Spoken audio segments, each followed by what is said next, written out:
Hello, friends, and welcome to Talking with Famous People. My name's host Eric, and today we're going to return to the subject of validating the metaframe. Sounds fancy, huh? Validating cognitive functions.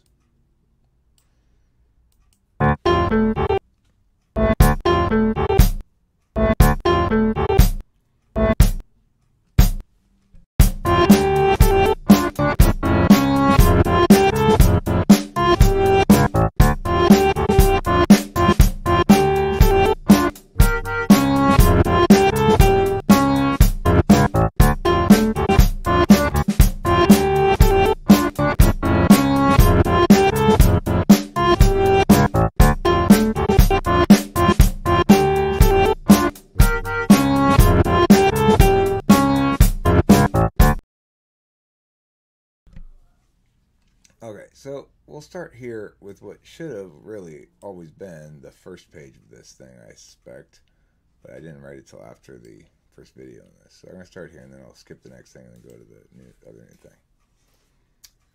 The architectural why. What happened? Cactus baby. The architectural why. Introduction. Underlying questions regarding the validity of the cognitive function model are more basic questions regarding validation itself. The field of psychology suffers from too little form and too much function. This means that psychology comprises not merely multiple frames of application, but also multiple teleologies.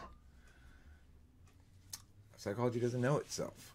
What validates against one metric in one psychological frame might falsify against another within the same field.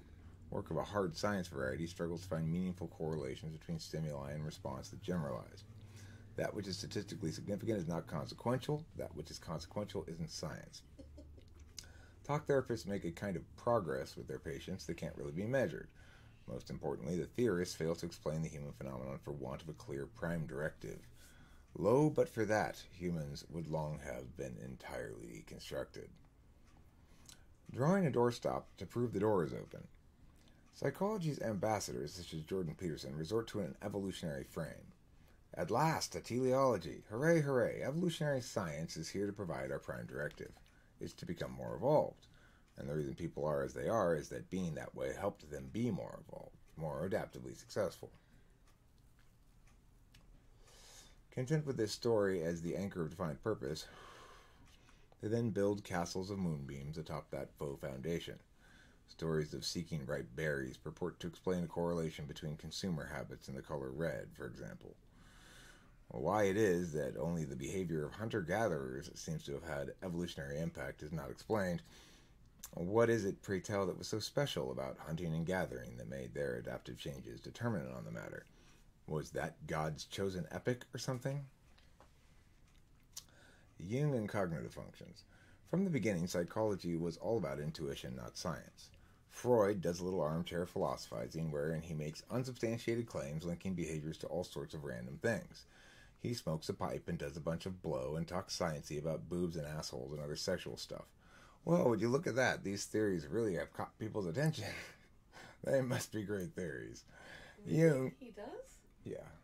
Jung, being an INFJ, then did that INFJ thing where he knows this incredible whole from parts that only suggest the answer after you hear it.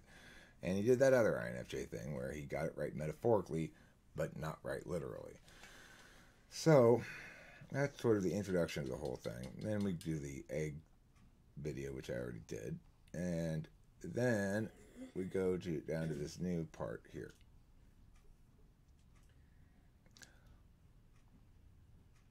The conveyor belt quandaries.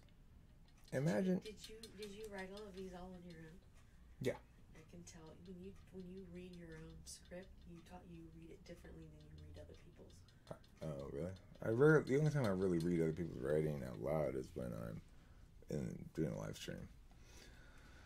Imagine there's a conveyor belt that spans a small room. It enters one side of the room through a small hole in the wall and exits the other side through another small hole.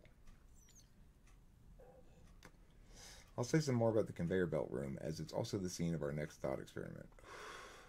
It's an old conveyor belt, a bumpy ride, it's variable speed, and carries objects to you. When the objects reach you, the belt stops. When you're done examining the objects, the belt resumes. There's never more than one set of objects on the belt in the room at the same time. Scenario 1. Placers. Imagine there are people outside the room who put things on the conveyor belt. These people are called placers. You are told there are between 3 and 13 placers total. Each placer has a bag of numbers plus instances of a given math function, and each placer has the identity of the function they use. No bag contains multiple functions. Each bag contains multiple instances of the same function. There are 4 functions possible: plus, minus, divide, and multiplication. Thus, any given placer is either an adder, subtractor, multiplier, or divider. The numbers in the bag might include any rational number between minus 10 and 10 to 2 decimal points, but whole numbers are most common. Solver. Next, imagine there's a 9th guy outside the room called the solver. After the placer puts numbers and functions on the belt, the solver replaces them with the solution. For example, the placer might put 1 plus 2, 1/2 plus 3/4, 10 plus minus 10, and minus 3 plus 4, minus 4. The solver replaces those equations with the solutions 3, 1.25, 0, and minus 7. The solutions are two-tone, and there are 12 possible color combinations. RY, RB, RG, RR, YR, Y. This is red and yellow and blue and green. You can see those yourself. So red, red, yellow, yellow, blue, blue, green, green are the same, obviously, but these ones are all different. After the solver is done, the solution is then carried to you on the belt. So a solution will come with 4 numbers, each of which is two-tone. Sometimes the two tones are the same. Okay? Your job is to determine whether the placer used addition, subtraction, division, or multiplication by just looking at the solutions. Sometimes you can know for sure, but usually you cannot. The conveyor belt starts up and brings you set A, comprising 4 numbers. 4 minus 4, 25 over 100, and 25. 3 of the numbers are RG, and 1 of them is RR. In this instance, you know the person must be a multiplier. The next set of numbers provides no definitive answer, but is suggestive. 0.25, 2.5, 412, 4/12, and minus 10 over 4. GB, BG, BG, GB. Given that whole numbers are more common, this is likely a divider, but there's no guarantee. The answer to this turns out to be, this whole experiment, this thought experiment, the answer turns out to be that there are actually 8 placers, despite the fact that there are 12 color combinations. There are 2 adders, 2 subtractors, 2 multipliers, and 2 dividers, with blue indicating plus, yellow minus, red equals times, and green equals divide. It's possible to distinguish between users of different functions such that one can attain 4 sets of 2 placers. If you have enough chances at this, eventually you'll determine there are 4 sets of 2 placers, each with one of the 4 math functions. If you're correct. It's not possible to distinguish between the adders, though. So I might be able to figure out, okay, there are 2 adders, 2 subtractors, 2 multipliers, and 2 dividers, given the information I have. But I'm not going to be able to distinguish between the 2 adders. If a solution comes down the line, and it reveals its addition somehow, one way or the other, then fine, but that's still not going to tell me which of the adders it is, or what the difference between the 2 adders is, if there is any difference between them. Any individual solution must have the color of the function used and may have any other color with it. All sets have at least one color common to all solutions within the set. So, in other words, in any set, red is going to be the color on each of the numbers, or green or blue or whatever. There's going to be one color that's common to all solutions within the set that comes down the line.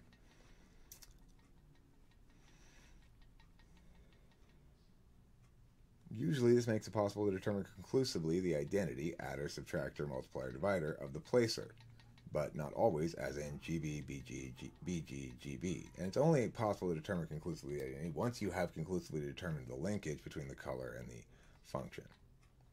So what's the takeaway from this? Some of the addition sets will primarily contain positive solutions, some will primarily contain negative solutions, and some will be tied.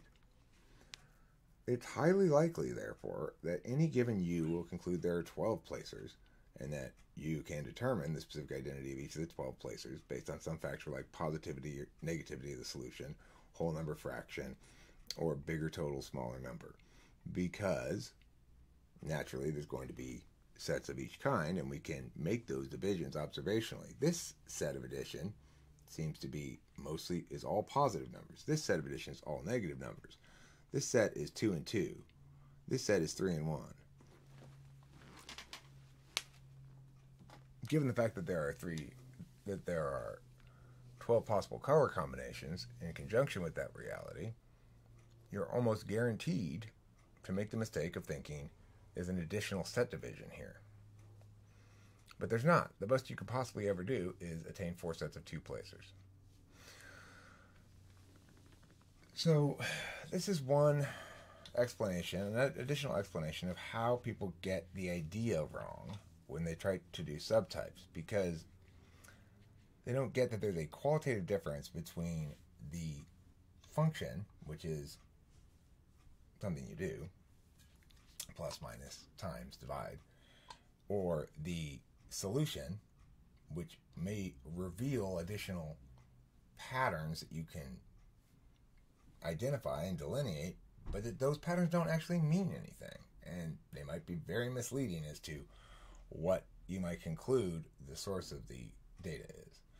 So that's my message in this video here, and the next one will be the another thought experiment on the conveyor belt to show how people, now this one shows how people are drawing the wrong conclusions potentially from, understandably, from data that suggests those conclusions.